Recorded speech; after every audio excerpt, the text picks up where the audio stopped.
আজকে তৈরি করছি ঝটপট নতুন রাঁধুনিদের জন্য নুডলস। যারা নতুন নতুন রান্না করছেন তাদের জন্য। আশা করছি আমার আজকের রেসিপিটি আপনাদের ভীষণ ভালো লাগবে। অনেক সময় আমরা রেস্টুরেন্টে কিন্তু এই নুডলসটাই খেতে যাই, যে নুডলসটা খেয়ে আমরা খুবই প্রশংসিত হই। তো আজকে এই নুডলসটাই দেখাবো। প্রথমে একটি প্যানের মধ্যে তেল দিয়েছি 1 চামচ। তেলটা গরম হয়ে আসার পরে আগে থেকে একটি ডিম ভেঙে মরিচ আর লবণ দিয়ে মিক্স করে দিয়ে দিলাম। তারপরে 2টি নুডলস দিয়ে আমি ঢাকনা দিয়ে ঢেকে রাখবো সামান্য হাফ কাপ পানি দিয়ে। হাফ কাপ পানি যখন দেওয়া হবে তখন আমি ঢাকনা দিয়ে ঢেকে 1 থেকে 2 মিনিট রাখবো। 2 মিনিট রাখলেই কিন্তু সিদ্ধ হয়ে যাবে। 2 মিনিট পর চলে আসলাম, দেখতে পাচ্ছেন নুডলসটা কিন্তু সিদ্ধ হয়ে গিয়েছে। এখন আমি নুডলসটাকে উল্টিয়ে পাল্টিয়ে দেব।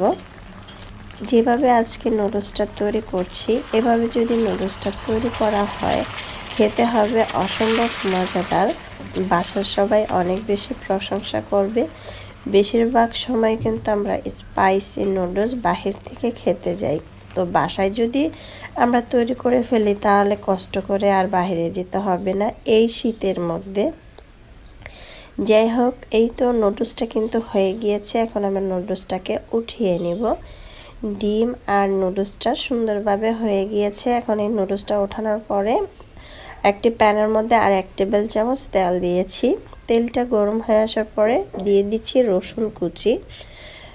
রসুন কুচিটা যখন সুন্দর একটি ভাজা হবে, সুন্দর একটি ফ্লেভার আসবে, তখন আমি এখানে দিয়ে দিব হচ্ছে পেঁয়াজ।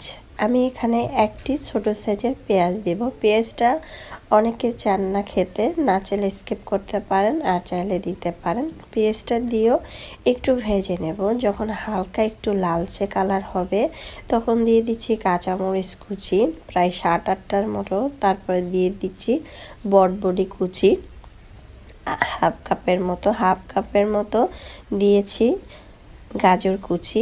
এগুলো একটু তেলের মধ্যে ভেজে নিচ্ছি। আর এখানে চিকেন দিয়ে দিলাম 1 টুকরোর মতো, দিয়ে একটু ভালো করে এগুলো ভেজে নেব। যখন এরকম ভাজা হবে তখন এখানে কিছুটা গুঁড়া মশলা দিব, টমেটো সস, সয়া সস, তারপরে যে গুঁড়া মশলা সেটা হচ্ছে মরিচের গুঁড়া, একসাথে একটু মিক্স করে নিয়েছি।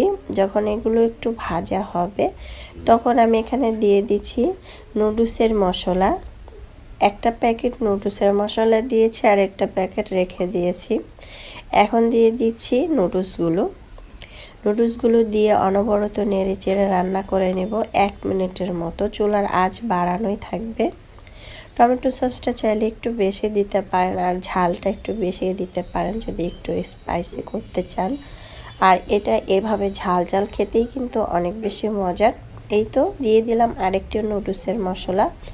দেওয়ার পরে আবারও একটু নেড়ে চেড়ে এটাকে রান্না করে নিলাম। এখন একটি বাটিতে পরিবেশন করে নিয়েছি। মাশাআল্লাহ, দেখতে যেমন সুন্দর হয়েছে খেতেও কিন্তু আলহামদুলিল্লাহ।